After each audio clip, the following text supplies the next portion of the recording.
What's up, everybody? This is Whiskey in the Six. I'm Rob, doing the Michter's Barrel Strength Toasted Barrel Finish. This is 54.7%, 109.4 proof. Originally, this was, when this was first released, was my favorite American whiskey alongside maybe the Jack Daniel's Heritage. Had lots of American whiskeys up until that point, and really this and the Jack Daniel's stood out to me quite a bit. This is the 2023 version. The number on the barrel is 23. I believe that's a C2601, but you know what? It's a little bit rubbed out, so that could be a G and that could be a 7. Either way, 54.7% and 109.4 proof. Like I said, gonna nose it, taste it, give it a mark, and tell you why I think this might be the best American rye. Okay, so initially when I opened it, it was a little reserved.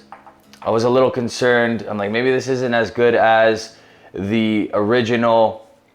The original was cheaper. This was about 200 Canadian. So prices have gone up, but it's opened up a lot. And on the nose,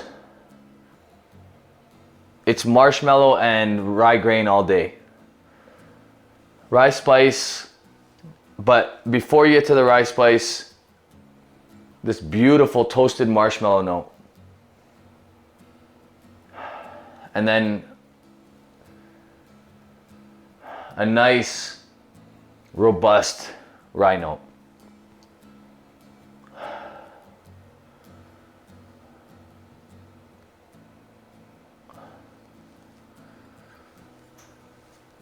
Not exactly sure how old these are. Obviously, they're no age statement whiskeys. I don't know if any of these barrel proofs or special releases have an age on them. I know that Michter's has obviously a 10-year-old and a 20-year-old. I think even a 25-year-old. Those are astronomical prices. The 10-year-old's not too bad. But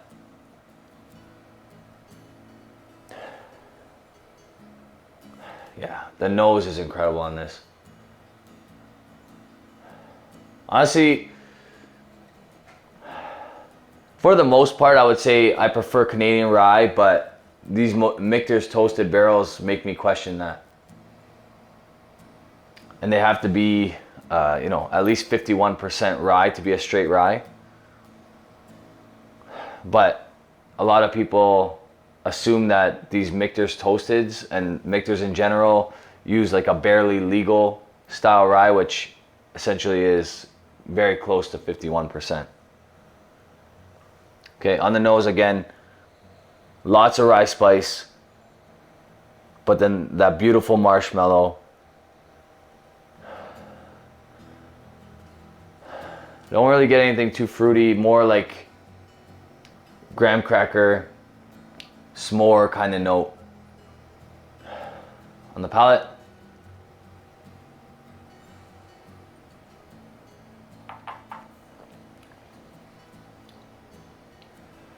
a little bit of that bubble gum that you get from rye. The marshmallow is definitely there. Finish is a nice rye spice. Almost teetering into like a Canadian style rye.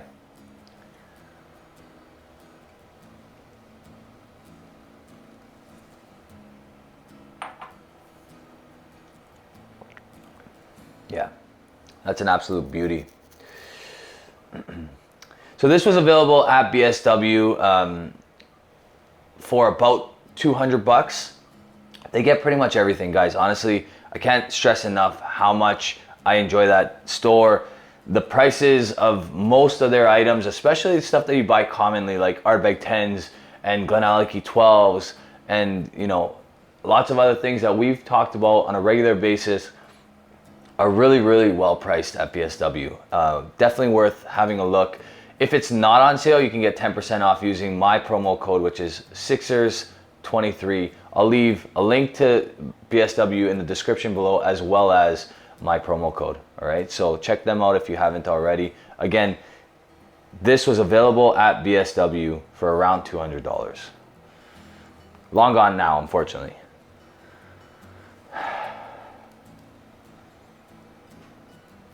I'm actually really loving the rye spice that I get out of this. I do not recall the original having this much rye, or at least rye spice on the nose and on the palate.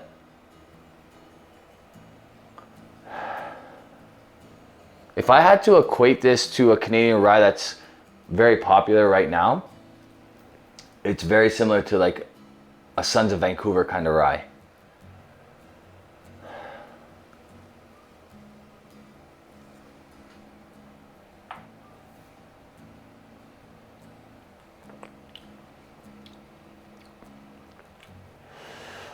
It's early in the year. We're still in January for at least a few more hours. But I gotta say that this is already gonna be my American whiskey of the year. Jeremy and I plan on doing a huge bourbon rundown, similar to the Lagavulin 12 we did, similar to the 18-year-old shootout that we did. We're currently doing a 15-year-old shootout, which we're recording in parts, and that'll be coming to you guys shortly. But we do plan on doing a barrel-proof bourbon shootout.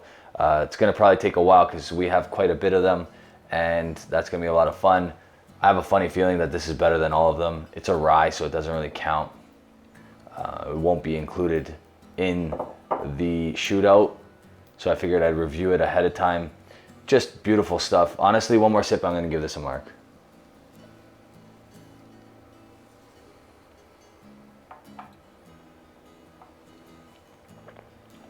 Okay, so you do not have to add a drop of water to this.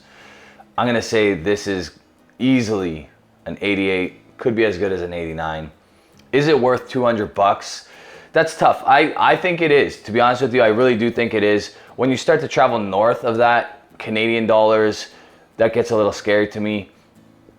If it wasn't so hard to get, it would probably be closer to like $150 bottle is the money spot for this, in my opinion. I know that Americans are getting this for probably around 150 US, maybe a little bit less than that. I would pay 200 Canadian for this again, no problem. It's a beautiful whiskey. North of that, I would be a little bit frightened.